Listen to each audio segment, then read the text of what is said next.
Hey guys, welcome back to another airgun review. Today we're going to take an in-depth look at the Edgun R5 30 caliber. This particular one is in the standard configuration. These guns are offered in standard long and super long. This is the first Matador to be offered in the new configuration since 2011 when the R3 came out, and it has quite a few improvements and changes over the original design model. This particular gun is going to be limited into 407 worldwide. They are all in single shot, most of them in 30 caliber with a few offered in 25 caliber. In another video I'll go over the 25 and some differences between that and the standard R3. But right now we're going to focus on the 30 caliber. So there were some things always in the R3 that stood out that made the gun unique, and there were some things that were always kind of difficult as far as a person that services them to deal with, and we'll go over some of the changes. My overall impression of the gun is very positive. I really like a lot of things about it. Some particular things that I really like, just going over, starting the entire feeling of it, is it's very solid. The gun, every single piece on it is machined extremely well. The finish is great. The edges are sharp.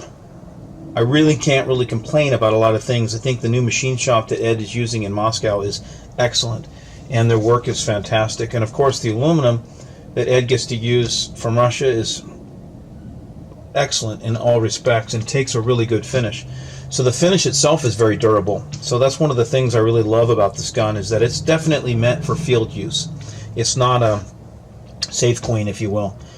Some of the major design features, if you look at the rear of this stock, and I'll slide this gun forward for you so you can take a better look at it, is you can see the heel and toe measurement. For those of you that may not know stock nomenclature, the toe is the bottom part of the stock and the heel is the top part. Well, what makes this interesting is that this stock is actually angled slightly, which allows for the bolt to be pushed back a little tiny bit, which puts your face in front of the pellet well here, which is nice. But one of the main features that's really nice is that this heel to toe measurement is huge. Now, this is important because the other gun, although it wasn't totally uncomfortable, I did really love it. It's not as comfortable to shoulder as this gun because of this heel to toe measurement. You can see how low the scope mount I have on here. I'm able to get this scope about as low as you humanly can. You can see here I can barely put a piece of paper between the moderator and the front objective. This is because of this high heel to toe measurement allows me to really stay in the axis of the bore. The other thing that's really nice about this heel to toe measurement right here is that when I have this gun on a bench and I'm shooting it off a sandbag, it's very comfortable because I don't feel like I have to scrunch down because the gun's kind of taller, but yet not really taller because it's still a very compact gun. So I really like that design. Moving forward, other things I like about it is one of the discussions I had with Ed when he was talking about building this gun. He had sent me some prototype sample photos and he says, "Do you like the stock?" And a couple of them didn't have this little hand well in here. And I said, you know, the one thing I gotta ask is please keep this handle right here. That's a very trademark design of Edgun, and one of the things, if you guys have owned an R3, you know how easy it is to take your hand, pick it up, and carry it. I mean, it's just, you can have the gun at your side and you can walk mile after mile with it. So he agreed. He said, I'm not getting rid of that, but I'm going to add some other stuff so that I can make the gun design better, and I'll put a second handle right here. So that's what he did. So there's actually two handles, so you can decide which one's more comfortable, and both are equally comfortable to carry. Moving on to the trigger part of the gun. Now, for those of you that have owned the original Edgun R3, you know the two trigger screw was really nice because you could adjust very simply without adjusting the turnbuckle. You could adjust the first and second stage of your trigger. This has gone back to the two screw trigger adjustment, where the front screw adjusts the travel, the rear screw adjusts the weight of the trigger. And what's really cool, if you see these two holes here, you can take a 2mm hex wrench and slide them in through the hole and now adjust your trigger pull without taking the trigger guard off, which was something you used to have to do with the R3. And continually moving on to the front of the gun is we now have a ratcheted dust cover, which is a really huge improvement. On the very first R3 that I had, I bought a plug from a guy who was making them on one of the forums, And it was very nice and it was cool, but I kind of thought, man, I just spent all this money on a gun and now I've got to buy a plug to cover the dust cover. So this is an improvement that I really like, and I think it's really comfortable to use and it's neat, and I really like that it clicks back and forth. Of course, the gun is equipped with a digital gauge. I promise I'll make a video about the gauge just by itself. I know some guys have had some questions about it. I'm working on that video. Then, of course, one of the biggest things I'm proud of is this moderator. 3 questions I usually get on a gun is, what's its power, what's its shot count, and how loud is it? And usually not always in that order. I can tell you that this silencer here is giant. It works as an air stripper, which is the right way to make a silencer. As you can see here, it's got small holes that are drilled all the way around the back of the silencer, and that's because what happens is the air goes through it, it actually gets stripped and pulled rearward. 2 things that does: it stabilizes the air that is around the pellet that's traveling out the end of the barrel. That air is no longer needed anymore, so if we can strip that air away, you get a more accurate gun, and of course it removes the noise. So it's kind of a twofold effect. And of course the moderator is very similar to the Leshy moderator, very easy to service and take out, and I'll show you guys how to do all that. So that's my overall impression of the gun. Of course it does have a Picatinny rail on top that is mil spec, so any scope ring that will take a Picatinny rail will fit on this. No problem with there. And we'll go back to the back of the gun here and talk quickly about the safety. This gun is the first time that an Edgun has had a safety on it, not including the Leshy, I should say, the first bullpup. The thing that makes this safety unique is that it's actually our hammer block. So what happens is there's a bar that slides all the way through here, and it grabs the back of the spine of the hammer and goes up and grabs a notch back here. And I'll kind of show a picture of what that looks like right now.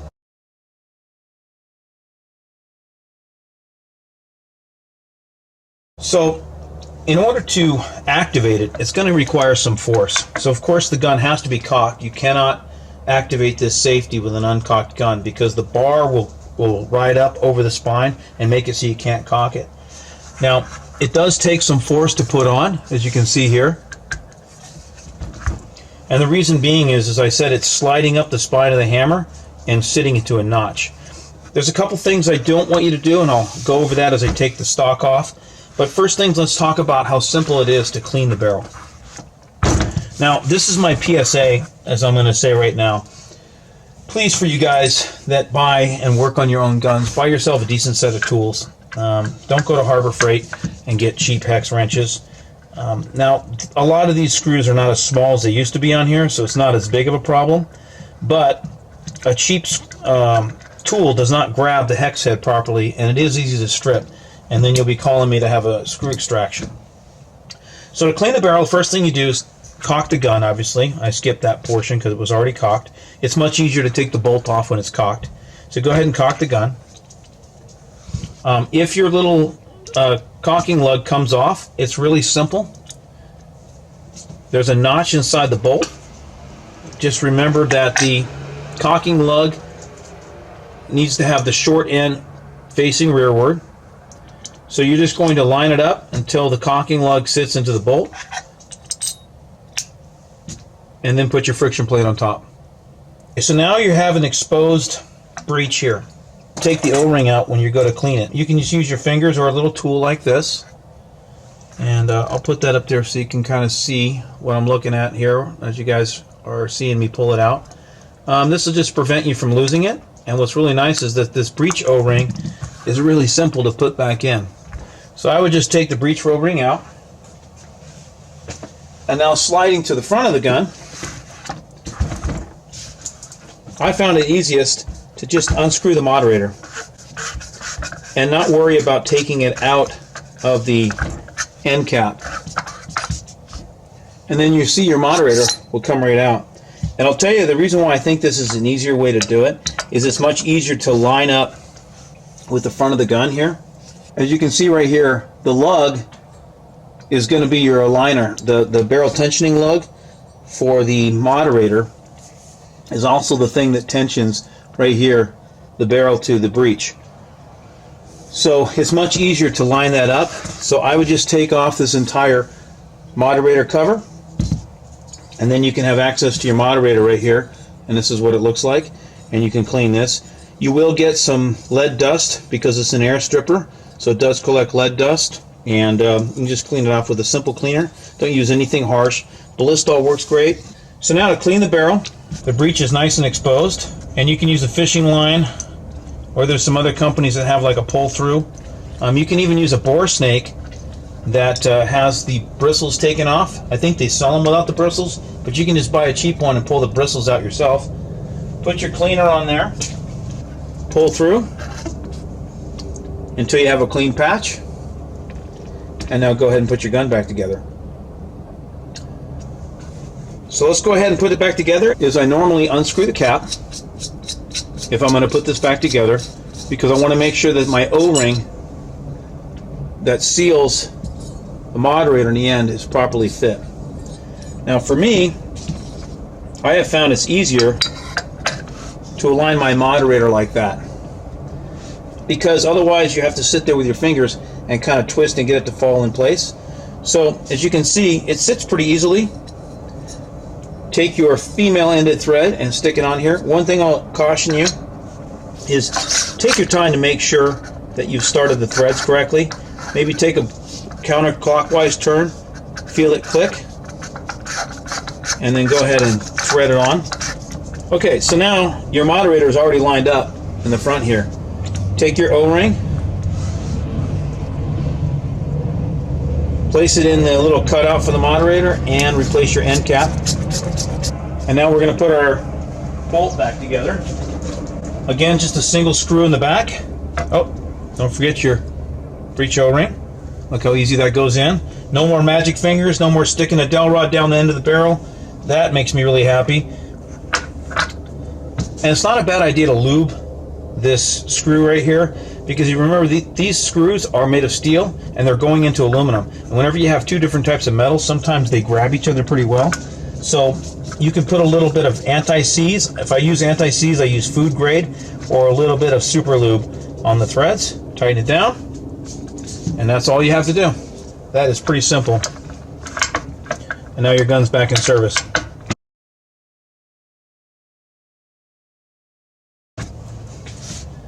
So let's go ahead and I'm going to show you how to take the air tube off now. So the first step you're going to do is you're going to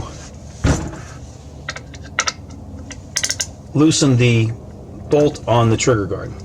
This has got two screws that hold the air tube together, the stock. So take the front one off first and leave the rear one on.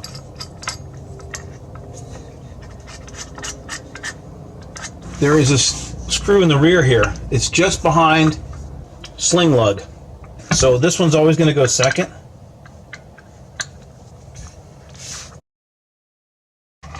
So now you're just going to take that off. Moving on to the hammer spring tensioner. Counterclockwise increases the speed, clockwise decreases it.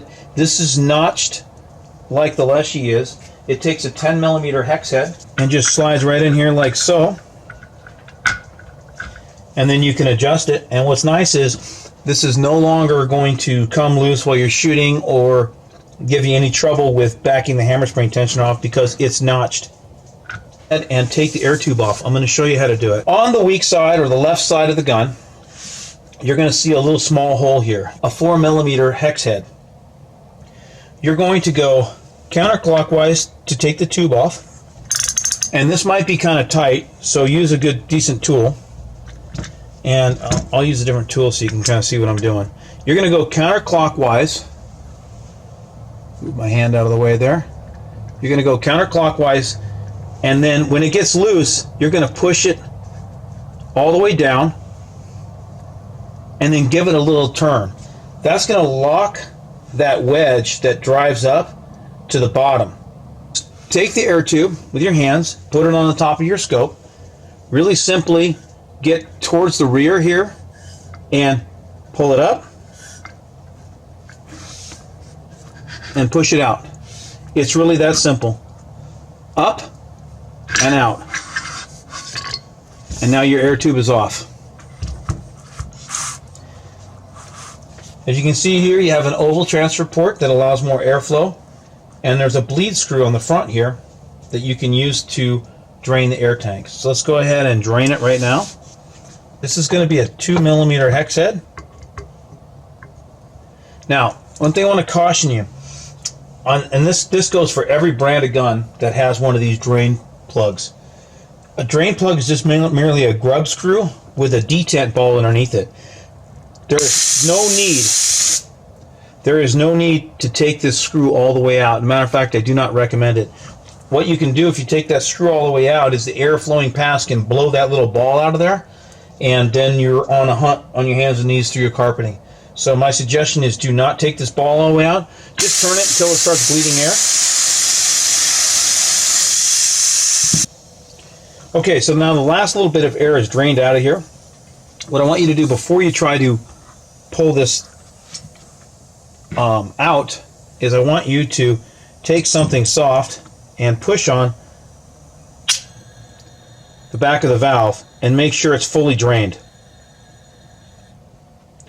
And you always want to make sure you have an empty tube, because even the slightest bit of pressure can send things flying. This should come out with just your hand. If you have to use a tool, I guarantee you still have air in the tube. You should be able to just unscrew it like that with your hand without any force at all. One thing that happens a lot on these kind of designs is that when you have the valve that is connected here to the plenum, a lot of times your regulator is left behind inside. So I'm going to show you a little trick to get that out. You don't need to tap it out. I want you to use caution when doing this. So you're going to take your air tank and your fill whip, and you're going to put it in your air tube like this. Now take your hand and cup it over the back, and very, very slowly, just barely crack, and then your regulator will come out. You can just tap it out if you want, but I'm lazy and sometimes pressed for time, so I'll use my fill probe. It's best if you use one like Joe Brancato sells that has a restrictor in there that doesn't just open it wide open. Now you can service your regulator. So now moving to the front, if you have fill probe leak. Okay, so there's two pieces to this end cap here. The first piece is to get access to your gauge. Underneath here is a second drain plug, and the reason why Ed put a second drain plug underneath there is sometimes if you adjust the regulator too much, you can actually lock it out to where air will no longer flow through the regulator into the back of the plug, and then you'll have a gun that's got air stuck into it. So if you were messing with the regulator, turned it the wrong way, and turned it to the point where it was off, this will block all the air up into this point. So there is a secondary drain plug underneath here. So you just very carefully, if you're aware that there is a little detent ball with a small little tiny spring, just slowly pull it off, and then you can access that secondary drain plug right there. But we're going to go ahead and put this cap back on because there's no need to take it off. And I'm going to show you a quick little trick to take that off. All you do is take your fill probe that's supplied with the gun,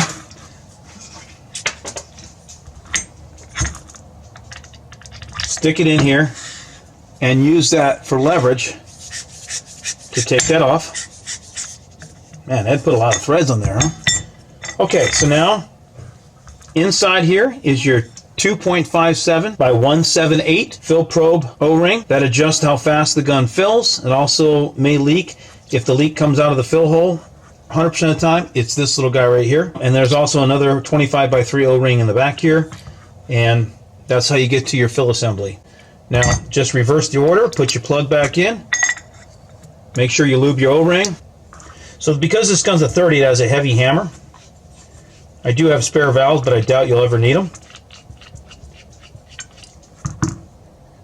So here's your valve return spring on your nice heavy 3mm valve. And as you can see, it's shaped very much like the Leshy valve, which is proven to be a very durable valve. So I really like that design. Excellent job on that.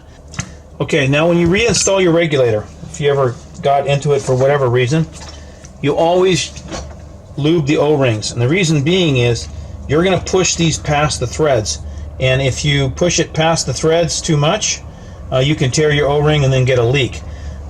Typically, the leak that you'll see right here I don't know if the camera can pick it up, but there's an atmospheric breathing hole right here. And these two sit right in, as you can see, like right in between that atmospheric hole, which is right here. So if you get leaking coming from this atmospheric hole, it has to be these two O-rings, one of these two O-rings. It's no longer sealing. And it's most likely the front one. And most of the time these go bad when you shove these back into the air tube. So I use Super Lube because it has the greatest degree of resistance to weather. Just a nice little thin coating around the 3 O-rings. Those are all 25 by 3. Slide it back gently. And go ahead and screw it back together. And remember, this goes hand tight. Don't use any tools on this at all. And now you can fill your air tube. And if you're going to do any zeroing at all of your gauge, you do it now while the gun is empty. I made the mistake when I was playing with it. I zeroed it with air in the tube, and now all my statistics are screwed up, so I had to drain the tank and re-zero out my statistics. If you leave it off and you leave it alone when draining it, you will have no problems. It's really simple to use. And these guns can be filled up to 300 bar. So again, I always have the weak side facing away. I find this is the easiest for me. If you look here, you're going to see the transfer port. The transfer port's obviously going to go up towards the breech. And there's a little O-ring right here. So just take your time. Slide it in. As you can see, it goes in really simply. Now you're going to get to the end here, and you're going to feel a little bit of resistance. So what I want you to do is just pick it up, and sometimes you just slide it in like that. What you're doing is you're lifting it up and over the little sled that's inside here. Now I just let the gun rotate away from me so the weak side is showing, and I'm just going to reverse my procedure. Now you don't have to torque this, so loosen it, pull it up. As you can see here, I pulled it up, and now tighten it. That little sled is going to push its way up. You're going to feel resistance, and then just get it a little bit snug. Double check with your hand that it's snug, and you should see a nice little gap here between your trigger assembly, your trigger frame, and the air tube. And now your gun's back together. You're going to take the stock. I find it's easiest to line up the rear.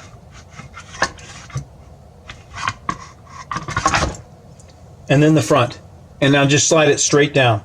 Now, what you're going to do is you're going to go in reverse order. You're going to take and put your rear bolt in first. Get it snug. And then line up your trigger guard. Your gun's back together.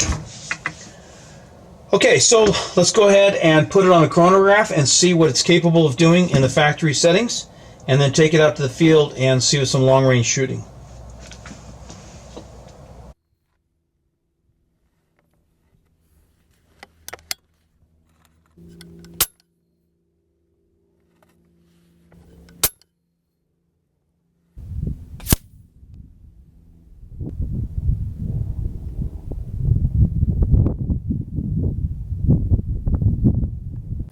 Okay, so what we're going to do is take the chair gun app and we're going to calculate ballistic coefficient using velocity difference. So we're going to go to Toolbox, calculate BC from velocity difference, open up our toolbox. And if you remember, our V1 or muzzle velocity was an average of 875 feet per second. And we were at 100 yards. And I was shooting the downrange velocity at 680 feet per second with a GA drag profile. Gives a ballistic coefficient of 0.0533, which is quite good for long range shooting. 30 caliber is really holding its energy downrange.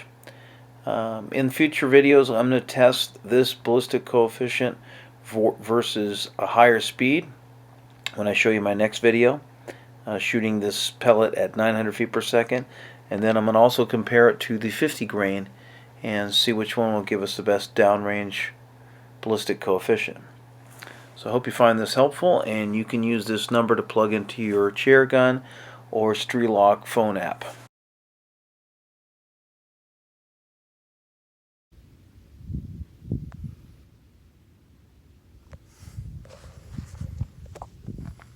With the R5, decided not to do a 50-yard target. The gun is very capable at long range, so I went ahead and started right at 100 yards. Today we had a little bit of a Santa Ana condition, so it was hot, dry, and pretty windy. So the first few shots I'm kind of learning the wind and how the gun performs in it, and then as time goes on my groups tighten up quite a bit.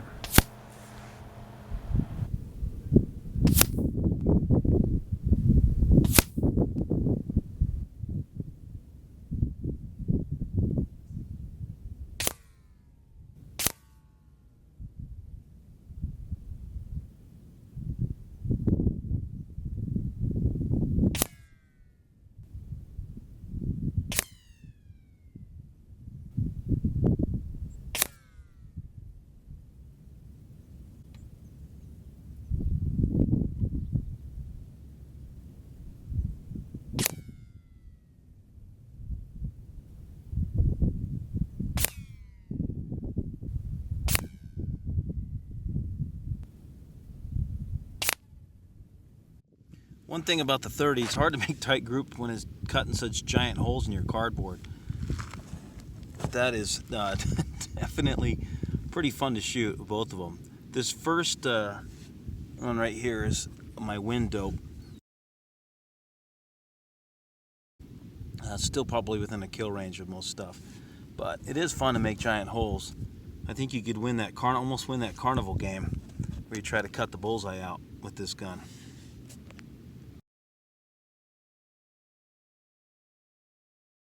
Alright, I have a bit of a confession to make here. I was actually aiming for the left can. I was going to go shoot them left to right, and the wind was so strong that it actually pushed the pellet all the way to the number 2 can, which I hit the top of it. But it did show me the wind dope that I needed, and I made pretty decent shots in the next 3.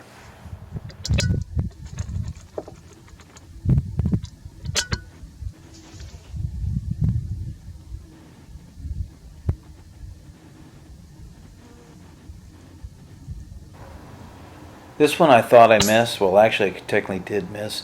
I hit the stone right underneath the soda can, and it fell down because I knocked the rock off of it. So I can't really count it as a hit, but it was pretty close.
I hope you enjoyed the video and you found it entertaining as well as informative. I have a whole video series planned with the R5, which will include some hunting footage. So stay tuned for more videos soon, and thanks for watching.